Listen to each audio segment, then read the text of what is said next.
You're watching The Breakfast Club. Morning, everybody. It's DJ Envy, Angela Yee, Charlamagne the God. We are The Breakfast Club. We got a special guest in the building. Goes by the name of David Johns. Welcome, sir. Thank you for having me. Wait, that is your real name, right? That is my real name. When he said he goes by the name, I'm like, what are the names? Goes by the name. Oh, now you're the executive director of the National Black Justice Coalition, correct? That is correct. Now, what does that mean? That's a lot of names. It is. The National Black Justice Coalition is the nation's only civil rights organization uniquely focused on things that concern both black people and people who are LGBTQ or same-gender loving. Okay, and today is also National Black HIV/AIDS Awareness Day, so we thought it was important for you to come up here. And I know that you've always been an advocate for rights for everybody. I have. That's definitely right. I spent the last 5 years of President Obama's administration leading the White House initiative on educational excellence for African Americans. To the last day. To the very last day. Actually, I got escorted out of the building. What? I was proud of that. Yeah, so Trump didn't want you to stay on? That's a whole nother conversation. I would not have accepted the invitation to stay on. I feel very differently than our sister Omarosa about that. But I thought it was important to close out the work and to make sure that there was a plan to ensure that the work continued. Before that, I spent 7 years writing legislation as the only black man in the U.S. Senate Help Committee, education affecting everything from early childhood issues to K-12 issues, or higher education, which is up now today before the Senate. And now the work of the National Black Justice Coalition is ensuring that we do the work of supporting the health and wellness of all black people, including by supporting the least of these, right? We know that as long as there have been black people, there have been black, same-gender loving, and LGBTQ people. But often the issues that affect those of us with intersectional identities are neglected or ignored. Right. Now let's talk about some of the HIV and AIDS rate in our community. What are the rates, and where is the biggest population of HIV and AIDS rate? Yeah, so black First of all, women. what size iPad is that? It is the largest size iPad available. Gracious. It's a television. I have it in part because I'm also in a PhD program at Columbia. So I get to put out my books and my articles on this and carry them around. And you don't want to mess up your eyes. That's exactly right. That's also why I have these glasses straining. But HIV/AIDS disproportionately affects black cisgendered or straight heterosexual women and black men who have sex with men. That's the clinical term, right? And to be clear, HIV/AIDS is not a siloed issue. It is not the fact that black people are having more condomless sex.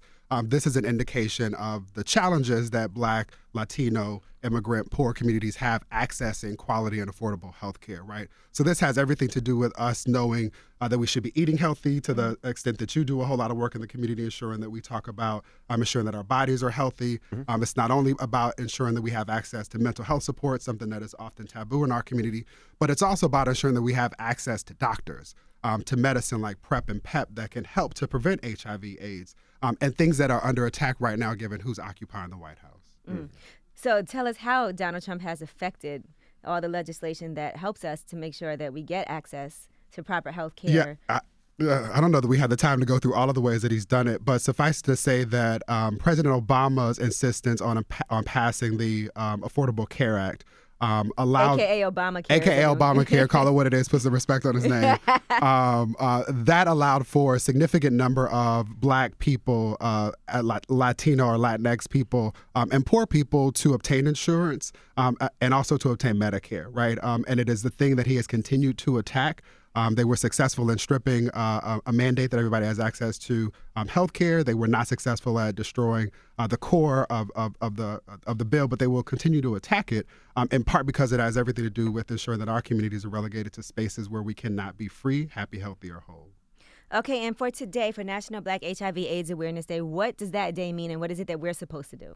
Yeah, it is a day to remind us that we have an opportunity and an obligation really to ensure that we end the HIV/AIDS epidemic in the black community in particular, right?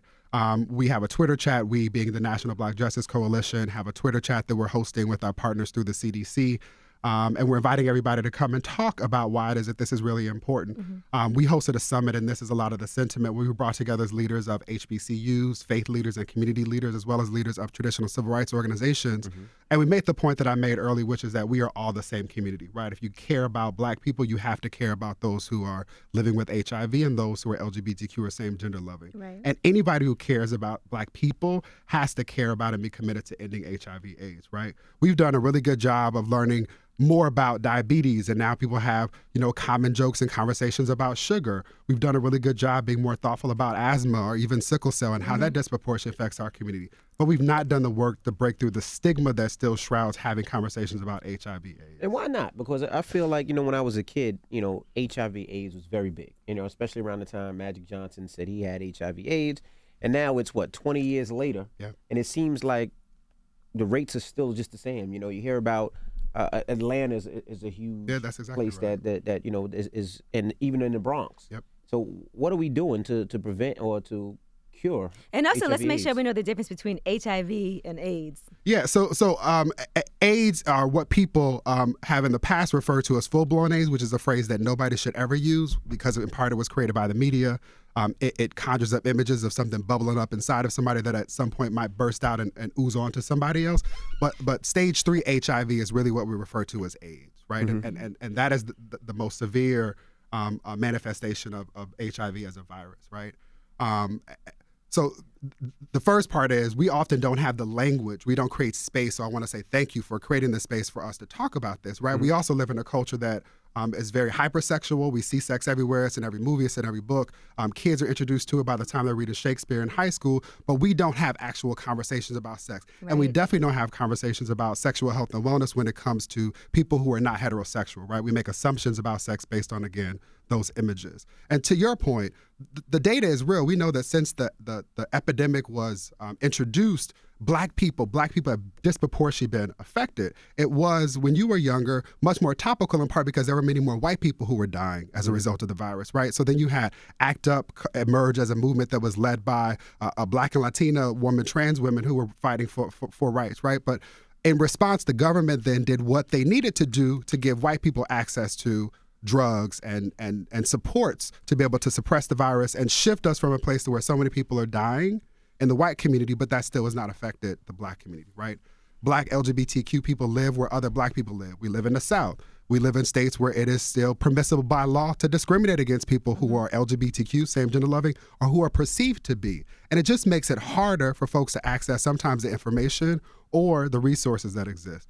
I'll give you one more. There is a drug that exists now called PrEP, right? Yeah, I've heard of that. PrEP is a drug that if you take it every day, it is a part of a regimen that there's 99% guarantee that you will not contract HIV/AIDS. So if you're dating somebody that is HIV positive And their viral and you're load is taking- suppressed, right. and you take it, it reduces significantly the chances of you contracting HIV. Right? So why shouldn't we take PrEP like we take vitamins to make sure that nobody catches it or Those who are at risk for HIV/AIDS should take it, right? So if you're not having sex, you don't necessarily need to take it. because if I'm out here being a player, right? I would want PrEP to make sure. It's not even about being a player. The CDC came out with data 2 years ago that said 1 in every 2 men who have sex with men are likely to contract HIV/AIDS in their lifetime. That should have That's pissed 1 out of every everybody 2? off. 1 out of every 2. You were going to Jeez. Atlanta. 1 out of every 3 men who have sex with men in Atlanta are likely to contract HIV/AIDS. This is a real thing. Absolutely. Right. But at the same time, we don't have conversations about the fact that this drug exists. This is one of the reasons why we partner with the CDC to try and have conversations in our community using language that we are familiar with to talk about how important this is. I am a Black man from Inglewood, California. I went to Columbia University. I had to convince my Black doctor to give me a prescription for That's PrEP. crazy. Yeah, it's crazy because again, I know that it expensive- how exists. I expensive do is this it? work. PrEP is an expensive drug, like most drugs, but there are pharmaceutical companies like Gilead who make it available for free. There are states like Florida who are making it available for free. To be clear, there are also companies like Publix that are denying access to the drug for people. So again, you have this to take is PrEP every day or once. PrEP is a daily drug. And again, Are it there is a side part effects? of, there are some side effects, just like there are others. I always Like think what? in the back of my head, like nausea, diarrhea, death are the things that they talk about. Death. No, I'm just saying Okay, that generally, just like when sounds you watch terrible. the, when you watch Diarrhea, anybody. diarrhea. Eye pops out. I don't know. No, to be clear, I'm not saying that those are the side effects of PrEP. I'm saying that generally, whenever I hear a drug commercial, those are the things that they say at the end. I have not experienced any side effects. Would it be bad if people took PrEP every day? I take it every day. But that's because you feel you're at greater risk than Envy is because he's married. I think, no, no, not let's be me. clear. All of us Don't are put at my risk. name Again, in let's it. go No, but I'm back saying to, he's no, she said you're married to and monogamous. and Yeah. a monogamous woman. But again, remember what I said at the top is that those who are most affected are Black, straight women. and men who have sex with men. This is not just a gay conversation, and a part of where we've been, to your earlier point, is that we've just relegated it to like, oh, if you're having sex with Well, I mean, he's the same monogamous gender, and he's married. Take God envy bless out of it. it. I'm I'm just saying. I'm talking So about. I don't want to talk about. I don't want to No, speak on the I'm man's just saying, situation. For instance, like if you're Unless a gay is teenager running around. and you're having sex, Yes. When you Or just wanna take if you're an prep- adult having sex outside of Regardless. and being in a committed Jeez. monogamous Right, so relationship. that's what I yes, just meant that's your for point. envy. Yeah, yeah. Like I'm not gonna You're lie, not but at if my risk. son started having, if he went to college and started having sex, I'm gonna make sure he takes prep. I don't even know. I don't know what he's doing, That is a wise decision. but I just want him to be 99.9%. You won't catch HIV. No, you taking prep, brother. Right. And a part of that is Yes. that I'm sure I've heard you guys talk about this as well, right? Having conversations about I didn't even know safe PrEP sex, exists. about affirmative sex, right? There's PrEP and there's PEP. But prep is bad Why? because it'll make. Well, I'm not gonna say it's bad, but it will. People will. That's what you get in your head. It would allow people to have sex more unprotected. Which is why I said it is a part of Yeah, because now regimen, people will right? be like, "I'll take a prep. I don't need a condom." No, and again, this is not about being reckless, right? This is about being protective Right. and And there's proactive other and being diseases thoughtful. too that you have to worry about. Again, let's be Yeah, you're clear. right. There are so many other sexually transmitted infections that we should be concerned about. So this is about health and wellness more generally. That's, again, to your point, Angela, I appreciate it. This day, the National Black HIV/AIDS Awareness Day, allows us to talk about health and wellness more generally. Now, how did Magic Johnson beat HIV? Because that is amazing to me. A man comes out and says he has HIV, and then a year later says, I have no symptoms and nothing in my trace. body, no traces of it. And So if it's so easy for him, I mean, shouldn't we be able to help I don't everybody? want. We should not assume that it has been easy for Magic or his wife Cookie or their family, right? And I will acknowledge in this space, I am a Magic Johnson scholar. He supported me getting through undergrad and graduate school. I appreciate all that he has done in my life and in our communities. But Magic, his HIV status was detected early. He also had access to the kind of care that is required to ensure So you that the it disease He can is has be money. managed. He has money. Right, so it can be beat. It can be managed. It is possible to live with HIV, right? What we have to move away from is the stigma that shrouded Right. this when the epidemic was first introduced. There's so many people who are living with HIV, who are thriving actually with HIV. It is so possible to do that. Well, he doesn't have a trace in his system, so it's gone. We right? don't know that. What we Yeah, know you don't. medically is that it is virally suppressed, right? Which is again the point we were having with I can be in a relationship with someone who is HIV positive, and as long as their viral load is suppressed, it is managed carefully, it is possible that they will not transmit it to me even if we are having unprotected sex, And right? David, I agree with you as far as the stigma. There's actually a guy who comes to the juice bar all the time, and he's HIV positive, and he actually shared that with me. But it's not like people seem to think you could look at somebody and be like, oh, he looks like Yeah, he- not only that, and he people has say it. silly things like, I want somebody that's clean or this, that. Like, this Right. is all things that people have conjured, right? And we should treat, again, HIV no different than we treat diabetes, no different than we treat asthma, right? And again, the point is that we know asthma, the people who have asthma are likely living in situations where they are exposed to asbestos, where they are exposed to lead, where they are exposed to the pressures that come with prolonged exposure to poverty and toxic stress. HIV/AIDS in our community is reflective of the same social systems. Right. This is I wasn't institutional. saying what somebody looks like. I was just concerned with if there's a lot of people that died from HIV and AIDS. My uncle being one of them, and I was just always curious to whatever medicine they gave to Magic. I just was always concerned, like, why couldn't we find that same medicine for everybody? So again, Magic Or is it Magic obtainable and we just had don't talk about it? a little bit of both. Magic has resources that the vast majority of us don't have, which meant that he had access to the drugs that are now available before a lot of other people had access to them. In addition to the drugs, he also had access to people that could help him monitor what he ate. He's an athlete, so a lot of this is also about being physical. This is about health and wellness generally. There are people now who are contracting HIV/AIDS and who are dying simply because they don't want to tell anybody. They don't want to walk in a space don't and wanna people get on the look at them medication. like they have HIV/AIDS. They don't want to get on the medication or they can't afford it. Right. But you know what I was They thinking live in about the other communities where day? they don't have access to it. I was thinking about this the other day. I had to go to Rite Aid and I had to pick up my kids' vitamins. And I was thinking to myself, if I had anything, an STD or even HIV or anything, would I feel comfortable going to the lady at Rite Aid and getting prescription, knowing she knows what that prescription is? Because that would feel... I'll do you one better. That is exactly right. We should all be thinking about that, and I appreciate you being thoughtful of your people privilege. if I had anything, I wouldn't want to go to that Rite Aid, especially in my neighborhood, where people see me all the time to get a prescription. Like, that would be hard for and somebody. listen, I live in Harlem on 125th Street, and unless I tell people what organization I lead or the kind of work that I do, people make all kinds of assumptions about how I show up in the world. So imagine what it's like for me to go into CVS on 125th Street in Lenox and have to have a conversation where I'm picking up a prescription about PrEP, right? And people are like, what does that mean? What is this for? They make all kinds of assumptions. We very even rarely talk about the experience that trans folks have in our community. Right. Imagine going to a doctor who's not culturally competent about issues that affect people of color, let alone people with trans experience, and then having conversations about what it is that you need in order to be happy, healthy, and whole. We don't do enough of that in so many spaces, whether that's in medical facilities or whether that's in our communities. They got to make that easier where people can get prescriptions, especially for things where you don't feel comfortable talking about. Where I shouldn't have to go in front of the line. There's 10 people behind me, and I'm pulling my prescription, and they're like, Casey, we got you so-and-so. Like, they don't scream out what they have they for you. They ask if your they are name, thoughtful about it. So it. I appreciate, shout out to the sisters at CVS on 125th Yeah, Street. They are thoughtful about it. One of them whispered it to me, and I was like, no, actually, it's okay. I want you to say it. Right. I want people to ask me conversations about that's it. you. I need people. A lot of people we like have to that. show up like but that. I also right? feel like the people that work there see so much every single day, all the time. That's exactly right. They're not thinking fazed by about this you. as much. Right, but this is a part of the work that we do to ensure Right. that medical providers are culturally competent. Look, I had to go to the doctor. The doctor had to check my colon. I know he does that every day. And I was still like, you know what, this is awkward and funny. Like, it doesn't matter. It's still awkward regardless if you got to go. You got to get over it. It shouldn't be. It shouldn't You gotta be. get right? over it. The more awkward thing would be to end up with colon cancer You're or right. something, That's right? way more Something that's much more awkward. common. That's more awkward than these conversations, right? Even a female. I mean, you feel comfortable every time you go to a doctor and they got to spread your legs open and that is that.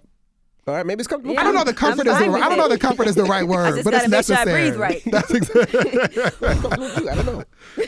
Comfort is not the right word, maybe right? Like comfort's not the right let word. some of this comes with being uncomfortable, but it's at the cost of ensuring that our communities are healthy, happy, And that's whole. why it's important to have conversations so that people feel more comfortable That's right. and going to do what they have to do, and that the society as a whole isn't looking at you crazy That's just exactly because you're right. going to get some medication. That's exactly right. So if Listen, somebody- all those people there waiting for their medication too. That's exactly right. So somebody who has HIV or who has AIDS and they know to do Who's living with it? who's Yep. living with it, what do you suggest that they do right now at this point? Because like you said, a lot of people are scared to say something. They don't want to talk about it. So they almost seems like they do themselves worse damage because they're not getting the help because they're so scared to. So let's tease two things apart. One, I will honor my privilege as somebody who is not living with HIV/AIDS and will not make recommendations or demands on that community. Conversely, I will say that those of us who are not living with HIV/AIDS can do a better job of showing up in support of individuals who are living with HIV/AIDS. What does that look like? That looks like us offering to go with those individuals to doctor visits or to otherwise find ways to ensure that they're happy, healthy, and whole. Go with them to visit the juice bar. Go with them to work out, right? Offer to learn how to cook together and maybe take a class. The second thing is to create spaces where we can have these conversations again. I just want to say thank you for doing this on National Black HIV/AIDS Awareness Day. Now, knowledge is power, man. That's We need to know exactly these right. things. That's exactly right. The third thing is to take advantage of resources, right? The CDC exists. They support a number of community partners. LULAC, the largest Latino organization and are the oldest Latino-focused organization in our history. The National Urban League, Black Men's Exchange, all are PAC partners, and we work together to do this work, right? We do a lot with the National Urban League. We love the National Urban League, Mark Morial, and I his just leadership, met him his at the team. big gala they had the other Yeah, day. in New York. Yep, he's a dope leader and a big supporter of this work as well. They were partners in And the summit Joshua that we Humbert was up produced. here. You met him from Josh is my National frat Urban brother, a really good friend. Oh, So okay. look, lots of frat? common connections. Cap Alpha Psi, the only frat. I should have said first. He looks like he drops the cane for sure. Josh does not drop the cane. Josh actually builds in things to his suspenders so that doesn't happen. That boy is sartorially sophisticated. But then the He said last the thing we only can do, fraternity that it is the only Kappa right. Alpha Psi fraternity incorporated. Hey, we're trying to be inclusive here. No, not on this one. playing. We can be inclusive on other things when it Envy comes to pledged- ensuring health Envy and pledged wellness. Kappa. But who did what? Envy, he pledged Kappa. He hates telling the story. It didn't work out. Let's talk My about grades. this. It was my grades. I was halfway through, and there was one doctor. Believe that if you Ademo? want. I do not know Ademo. You know Ademo. He does radio in DC. Yes. Well, he's a Okay. Kappa. Yes. Is he a Kappa? Yeah, I think he's a Kappa.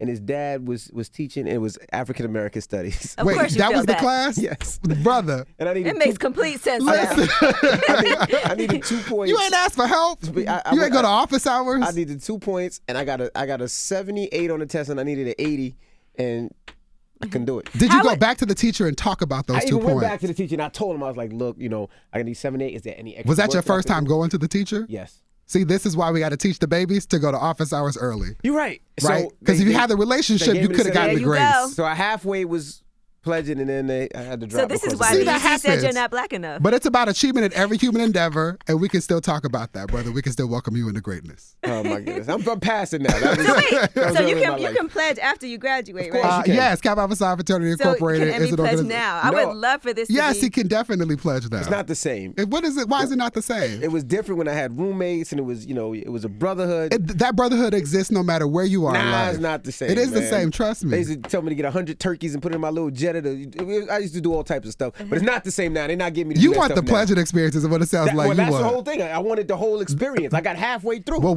Kappa Alpha Psi is a non-hazing organization, but there are some places that can help you enjoy some of those experiences. It's a what? It is a non-hazing organization. Oh, Since okay. when? I believe him. Since it was adopted as an official policy. I believe him. How long ago was that? Well, I appreciate you for joining us, man. I And how- appreciate And you listen, I having want me. to encourage people to go out and get tested. I actually did that on my Instagram I too, appreciate just to you doing encourage it. other Yeah, people to most do that definitely. as well. And you can visit our website, www.nbjc, National Black Justice Coalition.org. And if you put in your zip code on the homepage, it'll tell you a location near You you get where you free can go and get testing. tested for free. And all the men out there, let me just tell you, this doesn't work, all right? You can't think that if your girlfriend, your fiance, or your wife goes Or to your the doctor boyfriend.